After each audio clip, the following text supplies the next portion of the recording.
Gentleman from Florida, Mr. Stearns, is recognized for 5 minutes. Ask unanimous consent to speak out of turn to give him 5 minutes. Without objection. Thank you, Mr. Speaker. And I'm here to support the fair tax. The current U.S. tax code is too big, too complicated, and benefits too many special interests and must be replaced with a code that is fair and simply encourages savings and investment. This code has been amended tens of thousands of times, my colleagues, and has grown to over 60,000 pages, possibly more.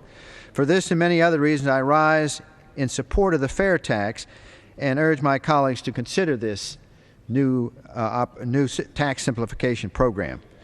The fair tax will eliminate federal income taxes, corporate income taxes, payroll taxes, capital gains taxes, the alternative minimum tax, and the death tax, and replace it with a flat, simple, and efficient consumption tax. Mr. Speaker, Ronald Reagan hit the nail on the head when he described the government's basic view of the economy as: if it moves, tax it; if it keeps moving, regulate it; if it stops moving, subsidize it.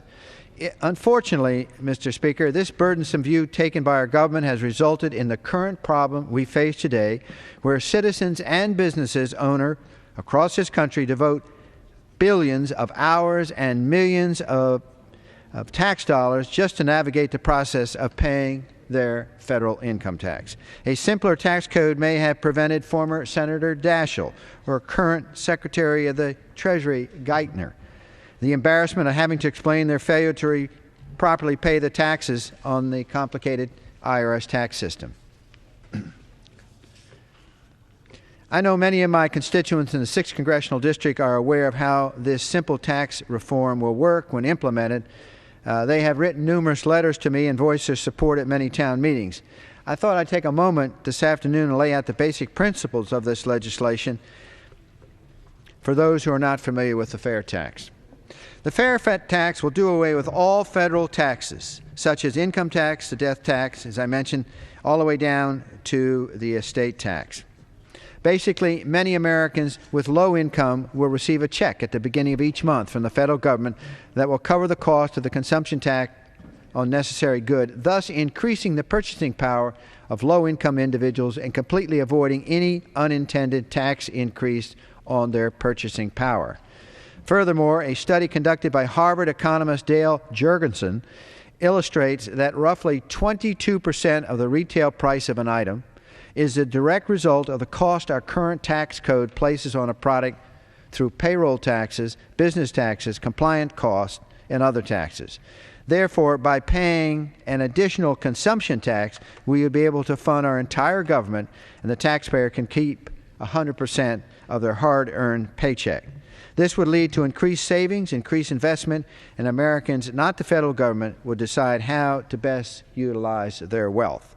In addition, Mr. Speaker, the fair tax, through its simplicity, will provide immediate transparency to the federal budget and the federal spending here in Congress. Each time the government would claim a needed tax increase to fund runaway spending, as we do, and government expansion here, or special district funding requests, the American citizen would be directly affected by this irresponsibility and would be aware of it immediately through the transparency of the fair tax system, instead of hidden tax increases and budget gimmicks that our government institutes today. So now, my colleagues, it's time to get rid of this complicated, inefficient, and unfair tax. Now's the time to institute transparency, efficiency, and finally, fairness in our tax code. Now, for those of us in Congress, or perhaps throughout this nation, who are skeptical, I have a suggestion for them.